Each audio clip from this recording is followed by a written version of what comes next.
Inilah kisah dua malaikat yang menggiring Firaun masuk ke tengah lautan untuk menemui ajalnya. Ketika fajar menyingsing di tepi laut, Firaun berdiri dengan dada membusung, memandang jalan kering yang membelah lautan. Bani Israel telah menyeberang, namun di hati Firaun muncul keraguan sesaat.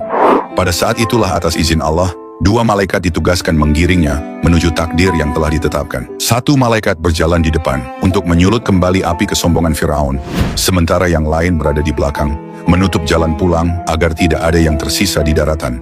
Malaikat di depan membisikkan keangkuhan ke dalam hatinya. Bukankah engkau raja yang tak terkalahkan? Laut ini pun terbelah di hadapanmu. Firaun tersenyum congkak. Keretanya melaju memasuki dasar laut, diikuti pasukan yang terhipnotis oleh keyakinan palsu pemimpinnya. Sementara itu malaikat di belakang menggiring dengan ketegasan. Majulah, jangan berhenti. Maka seluruh bala tentara pun masuk satu demi satu, hingga tak ada seorang pun yang tertinggal di daratan. Ketika mereka telah berada di tengah lautan, langit seakan menahan napas. Air yang menjulang seperti gunung bergetar, menunggu perintah dari Allah. Saat itu Firaun mulai merasakan dingin ketakutan merambat di tulangnya. Jalan kering di bawah roda keretanya mulai basah, dan suara gemuruh air mengisi udara. Barulah kesadaran itu datang terlambat. Dengan napas terputus-putus ia berteriak, "Aku beriman kepada Tuhan yang diimani Bani Israel. Aku berserah diri." Pada detik genting itulah malaikat Jibril turun. Ia menyaksikan lisan yang selama hidupnya kufur, kini mengucap iman saat ajal telah di depan mata. Dalam sebuah riwayat, Jibril takut Firaun memperoleh rahmat di saat yang tak layak, padahal ia telah melampaui batas.